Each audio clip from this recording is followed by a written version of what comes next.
What is up, guys, and welcome back to the channel. It's Senju Sage, and today we will be going over something different for once, not the what if. It's going to be ranking the Konoha 11 pre-time skip, by the way. So this is before, shipped in part 2 and all that. So this is pre-time skip.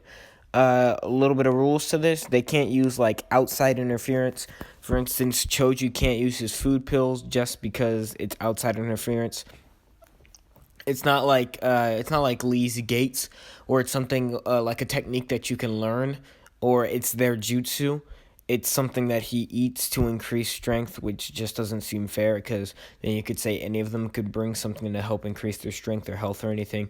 So we're just not going to include that. But other than that, I believe everything else goes. I don't think I came up with any other rules. So let's get into it.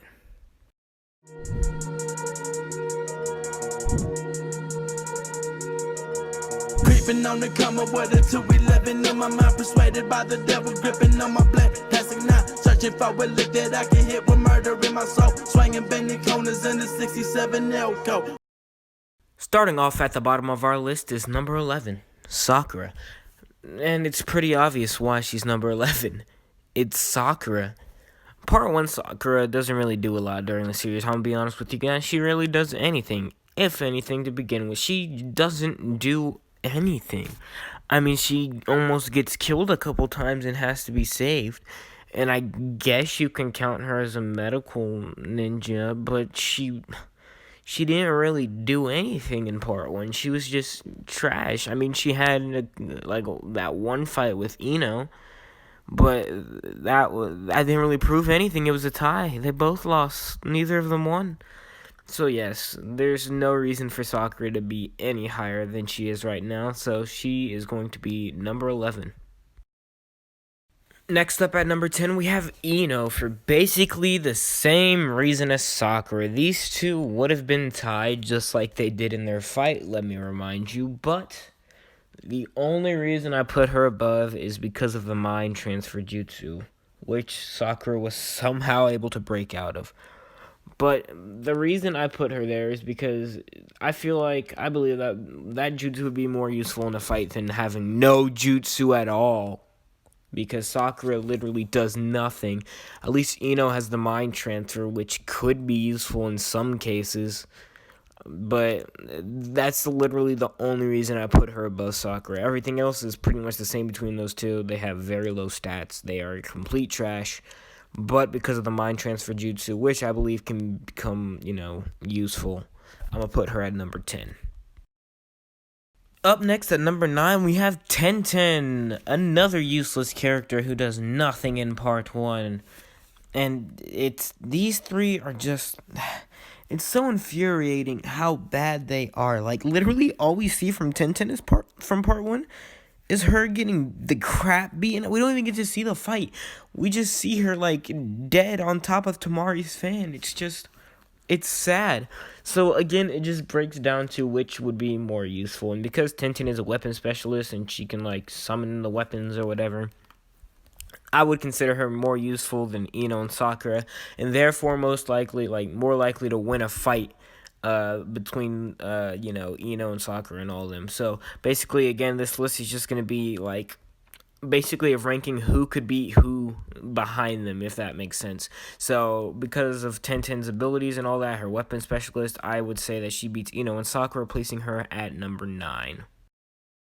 At number 8, we have Choji. Now, Choji is possibly the first useful character that we have on this list.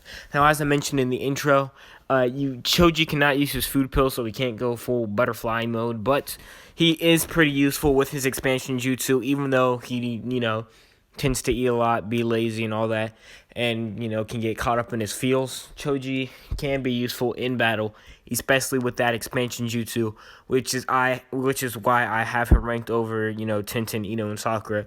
And also, like I said, because he's useful unlike those three. So Choji comes in at number 8 for being useful and having a, pretty cool jutsu, like the expansion jutsu. Next up on the list at number 7, we have Kiba, who really showed his prowess and, physical abilities during the 2 fights that he has in part 1 with Naruto, in which he uses, his like relationship with Akamaru to gain several advantages throughout the fight until he would eventually lose to Naruto. And then during his fight with Sakon and Yukon, he showcased, a lot of resourcefulness and his ability to adapt to certain situations when he is, overpowered and outmatched and outclassed by his opponent. And as I mentioned, his relationship with Akamaru plays a heavy role in his fights. A lot of the time, they have a lot of jutsu that they use together, like the transformation jutsu, or the Fang over Fang, especially the Fang over Fang, one of, if not Kiba's strongest move in part one that he uses several times to a lot of success, especially against the Rashomon that was summoned by Sakon and Yukon, which they were able to break through. Kiba is fast, strong, and would be a very useful addition to a team, especially in part one, which is why I have him ranked at number 7. At number 6, we have Hinata. Now, this may come to as a surprise to a lot of you guys, but during her fight with Neji, Hinata showed a lot of character growth and just pure her abilities are just really insane when showcased during that battle with Neji. Now, to be fair, Neji was holding back for most of that fight and eventually, popped off and was able to, just demolish Hinata. But during that fight, we were able to see a lot of what Hinata was able to do, and her reaction speed is just really insane, which is what I really want to focus on.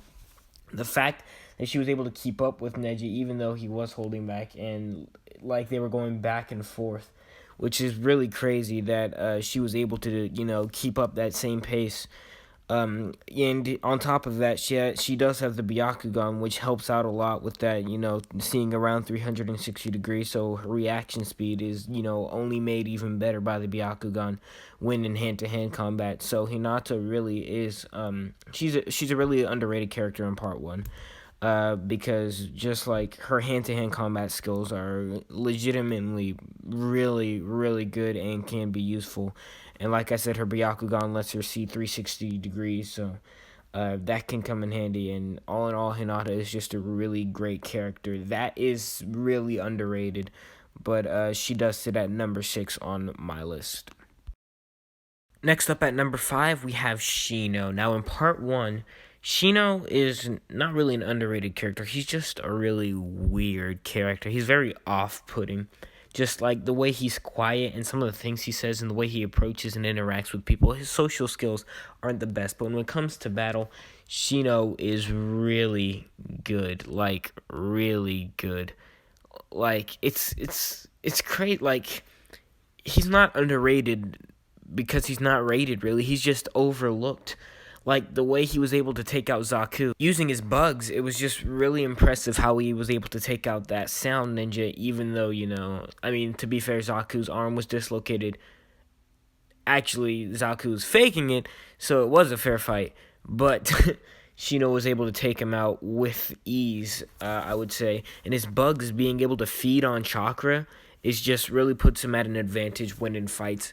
And again, he was able to fight Kankuro later and defeat Kankuro, who was a very skilled ninja from the Sand Village.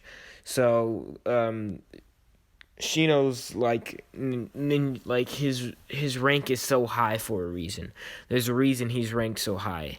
His skills and abilities are really just overlooked, and he's a great shinobi in part 1, being able to, even catch the attention of Danzo at a very young age at Genin level, which really just, attests to his abilities. At number 4, we have the one, the only Shikamaru. Yes, I know you guys are probably tired of hearing me talk about Shikamaru since he's so frequently mentioned on this channel, but there's a reason he's so frequently mentioned. This man is in a whole different level, especially in part 1.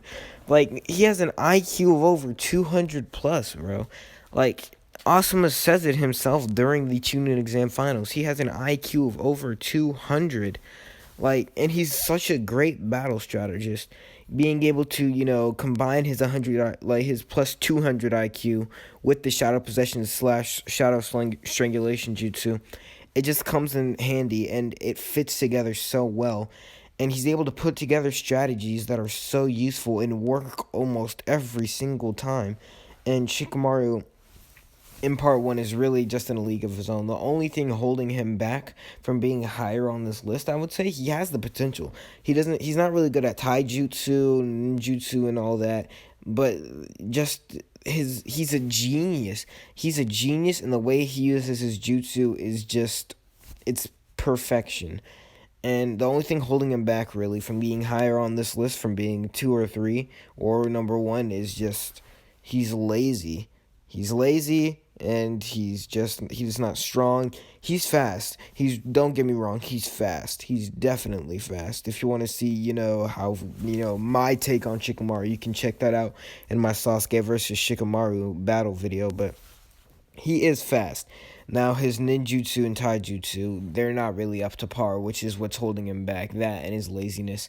So, because of that, Shikamaru is at number 4. At number 3, we have Neji from the Hyuga clan. Now, this is when we get into the top 3, so these 3 are really overpowered, really strong, and there's a reason why they are the top 3. The reason Neji is here is because he's a taijutsu specialist. He has the 360 palms rotation, 64 palms, and he's able to take out Naruto's clones with ease. This man was able to destroy Naruto's Shadow's clones. We had not seen this before during the series, really, but he is able to just destroy Naruto's shadow clones. And he was able to keep up with Kyuubi Naruto. Like, this man's just fast. He was able to keep up with Naruto with influence from the Kyuubi chakra. So, the fact that he was able to do all this, eventually he did lose to Naruto in that fight, but during that fight, he displays so much prowess and so much skill for someone at that age, especially his use of the gentle fist and the 64 palms when he's able to take out his, opponent's chakra points. And later on, when he's able to, when we see during the Sasuke's retrieval arc, we get to see how fast his reaction speed is. He's able to dodge hundreds of arrows in, seconds, and he's not hit a single time until the very end. But his use of just the gentle fist and everything is really impressive for someone at this age, and there's a reason Neji is at number 3. He's just such a skilled shinobi at that age. I would say that he is a high tuning level at this age, and he's really, really deserving of number 3. Neji is really just a really overpowered character in part 1 at his age. Coming in at number 2, we have Rock Lee. There are many reasons Rock Lee is number 2, starting off with his use of taijutsu at this young of an age is masterful. He is a masterful taijutsu level at his age. He's able to use the primary, reverse, and hidden lotus. Along with this, he is able to use the Leaf Wind Hurricane. He is fast enough to get past Sasuke's Sharingan during their battle. Sasuke literally ran at him with the Sharingan and still got kicked in the face by Lee. Mind you, this is Rock Lee with his weights on. When he took his weights off, he was going so fast that Kakashi, a Jonin, had to lift up his headband and track him with the Sharingan so that he could see his movements. Rock Lee is he's overpowered, and along with this, he's able to open up the 5 gates, which make him even stronger. Now, there's going to be a debate whether, between if Rock Lee, should be above Neji. And the reason I put him above Neji is because during their fight, during his fight with Gaara, Rock Lee pulled out, he opened up the 5th gate and used the Hidden Lotus. Now, when he used this move, his, Guy Sensei literally said this was the key to beating Neji. So, based on that statement, I'm going to say that he is above Neji because he has, the gates which are able to defeat Neji. Now, along with this, he was the first person to ever hit Gaara. Rock Lee, a lot of people don't understand how fast Rock Lee without his weights, was in part 1. Gaara had never been touched before. This man had gone on B-ranked, A-ranked missions as a Genin, never been touched before. And then Rock Lee takes off his weights and is able to kick this man into another dimension. He kicks him so hard and so fast that Gaara literally just is looking down at the ground within a split second. Like, Kid Rock Lee was overpowered in part one, and it's just insane, and that's why I have him at number 2 above Neji, because he's just an insane character. He just got hit with bad luck and had to fight Gaara, which is rough because, it's Gaara. But just, if he had been able to fight anybody else, I guarantee you he would have won at the Chunin exams if he had fought anybody else. But because he didn't and he had to fight Gaara, he lost. But Rock Lee is an amazing, outstanding shinobi, and I have him at number 2. And at number 1, no surprises here, it's Naruto Uzumaki, the main character of the show.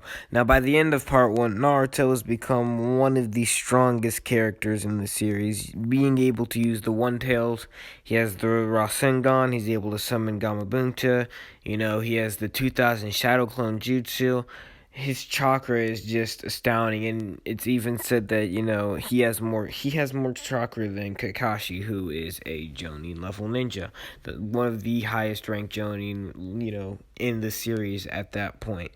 So in this case, Naruto is just really, he's just overpowered by the end of part 1. By part 1, he's just, his skill, it's not even, his strength is just unmatched. I mean unless you're counting Sasuke, but Sasuke is not a part of the Konoha 11. So in this case, in this ranking system, Naruto is just unmatched. He was able to take out Neji in one hit using QB chakra. It wasn't even one-tailed Naruto that one-shot Neji. It was just Naruto using some of the Nine-Tails chakra, and he just hit him with one shot, knocked him out. He was able to defeat Gaara, who I mentioned before had never been touched before he fought Rock Lee. And Naruto was able to defeat him. He was able to beat him.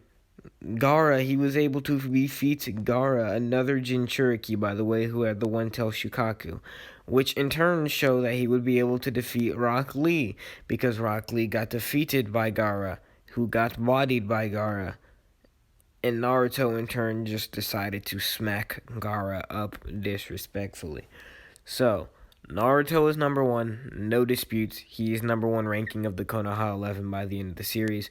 Nobody can match the strength of the, One-Tails or the Rasengan. So, it's really just, it's no contest here. Everybody knew who was going to be number 1, landslide victory.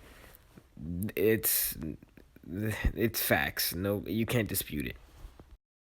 Thank you guys for liking, commenting, subscribing. Make sure you guys stay tuned for, another episode that I should be dropping soon of the What If, the What If Sasuke Died series. So make sure you guys stay out on the lookout for that.